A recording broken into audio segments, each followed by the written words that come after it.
Right, ఇక breaking news చూస్తున్నాం. Parliament ఎన్నికల ఘట్టం చివరి నిమిషానికి జరిగింది. పోలింగ్ సరళి, కౌంటింగ్ ప్రక్రియపై ఇండియా కూటమి నేతలు దృష్టి సారించారు. ఢిల్లీలోని కాంగ్రెస్ అధ్యక్షుడు మల్లికార్జున ఖర్గే నివాసంలో సమావేశమయ్యారు. సోనియా, రాహుల్ గాంధీతో పాటు మిత్రపక్షాల నుంచి నాయకులు హాజరయ్యారు.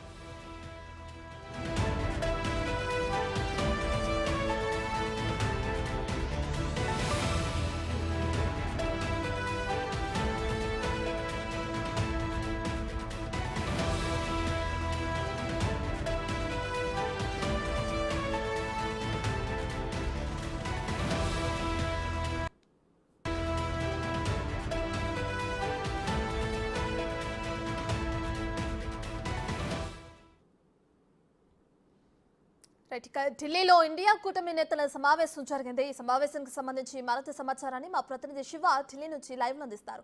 శివ,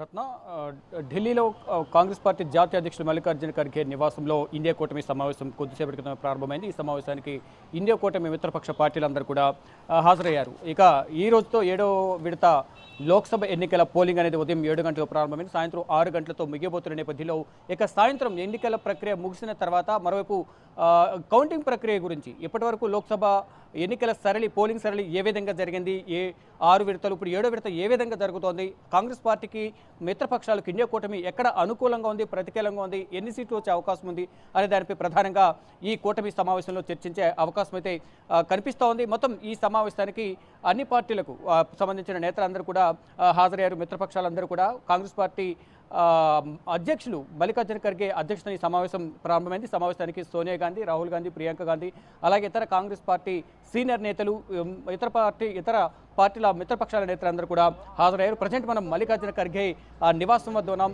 ఈ మల్లికార్జున ఖర్గే నివాసంలోనే ఈ సమావేశం కొనసాగుతోంది. మల్లికార్జున ఖర్గే అధ్యక్షతన సమావేశం ప్రారంభమైంది. కేసీ వేణుగోపాల్, అఖిలేష్ యాదవ్ సమాజ్వాదీ పార్టీ, శరద్ పవార్ నేషనల్ కాంగ్రెస్ పార్టీ, అలాగే జితేంద్ర అవాద్, ఇతర పార్టీల నేతలందరూ కూడా హాజరయ్యారు. ఆమ్ ఆద్మీ పార్టీకి సంబంధించిన ఢిల్లీ సీఎం అరవింద్ కేజ్రీవాల్, పంజాబ్ సీఎం భగవత్ మాన్ సింగ్, సంజయ్ సింగ్, రాఘవ్ చడ్డా, ఎంపీలందరూ కూడా హాజరయ్యారు ఇతర పార్టీలకు సంబంధించి. అలాగే జార్ఖండ్కి సంబంధించి జేఎంఎం జార్ఖండ్ సీఎం చంపై సోరెన్, అలాగే మాజీ సీఎం హేమంత్ సోరెన్ భార్య కల్పనా సోరెన్ కూడా ఈ సమావేశానికి హాజరయ్యారు. ఇంతకుముందు చెప్పినట్లుగా ఇప్పటి వరకు ఎన్నికల సరళి, పోలింగ్ సరళి ఏ విధంగా జరిగింది, కాంగ్రెస్కు అలాగే ఇండియా కూటమి పక్షాలకు ఎంతవరకు అనుకూలంగా ఈ పోలింగ్ జరిగింది అనే దానిపై ఈ మీటింగ్ అనేది కొనసాగుతూ ఉంది.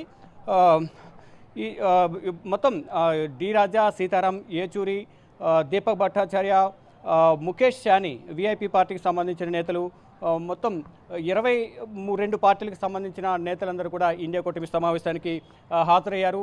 ఈ తొలి విడత ప్రారంభమైనప్పటి నుంచి ఎన్నికల సరళి ఏ విధంగా జరిగింది, ఎక్కడెక్కడ మిత్రపక్షాలకు సంబంధించిన కలిసి పోటీ చేస్తున్న అభ్యర్థుల గెలుపు ఎక్కడెక్కడ అవకాశాలు ఎక్కువ ఉన్నాయి, ఎన్ని సీట్లు రాబోతున్నాయి అనే దానిపై కూడా అందరూ వారి అభిప్రాయాలు తీసుకోబోతున్నారు. వారి అభిప్రాయాలు తీసుకుని పార్టీకి సంబంధించి కౌంటింగ్ ప్రక్రియ ఏ విధంగా జరగబోతోంది, అంటే కౌంటింగ్ ప్రక్రియలో తీసుకోవాల్సిన ఏజెంట్లు తీసుకోవాల్సిన జాగ్రత్తలు, కాంగ్రెస్ పార్టీకి ఏ విధంగా ఉండబోతుంది అనే దానిపై కూడా భవిష్యత్ అనే దానిపై ప్రధానంగా ఈ సమావేశంలో చర్చించబోతున్నారు.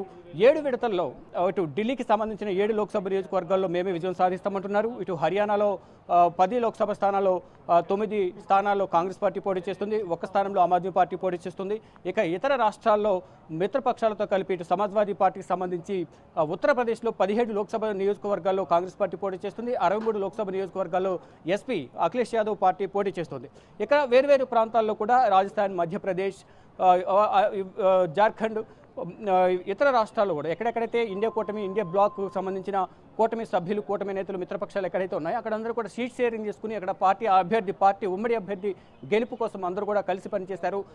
అంటే ఎంతవరకు ఆ కూటమి అభ్యర్థి గెలిచేందుకు, ఇండియా కూటమి అభ్యర్థి గెలిచేందుకు ఎంతవరకు అందరూ కలిసి పనిచేశారు అనేది కూడా ఇప్పుడు జరగబోయే సమావేశంలో చర్చించుకోబోతున్నారు. అంటే కొన్ని సమీకరణాలు, అంటే ఇప్పటి వరకు మొదటి విడత నుంచి ఇప్పుడు 7వ విడత జరుగుతుంది కాబట్టి మొదటి విడతలో ఎన్ని సీట్లు కాంగ్రెస్ పార్టీకి, కూటమికి, ఇండియా కూటమికి రాబోతున్నాయి, దాంట్లో అందరూ కలిసి పనిచేశారా, అందరూ అభ్యర్థులు, కూటమి అభ్యర్థులు గెలుస్తారా లేదా, అక్కడ ప్రత్యర్థి పార్టీ ఎటువంటి రిగ్గింగ్ కానీ, అక్కడ ఇండియా కూటమి నేతలను ఇబ్బందులు గురి చేసేందుకు ఎటువంటి అక్కడ దాడులు జరిగింది అనే దానిపై కూడా ఈరోజు ఒక నివేదికను తీసుకొచ్చి ఆ దాడులకు సంబంధించి కూడా ప్రధానంగా ఈ సమావేశంలో చర్చించబోతున్నారు. కొన్ని చోట్ల రిగ్గింగ్ జరిగిందనే దానిపై కూడా కొన్ని నివేదికలు ఉన్నాయి. ఆ నివేదికలపై కూడా వీరందరూ ఈ కూటమి సమావేశంలో చర్చించబోతున్నారు. మొత్తంగా చూసుకుంటే ఇప్పుడు మూడవసారి ప్రధాని నరేంద్ర మోడీ విజయం సాధించడం కష్టం అనేది ఇండియా కూటమి నేతలు భావిస్తూ ఉన్నారు. ఇండియా కూటమియే ఇప్పుడు అధికారంలోకి రాబోతుంది.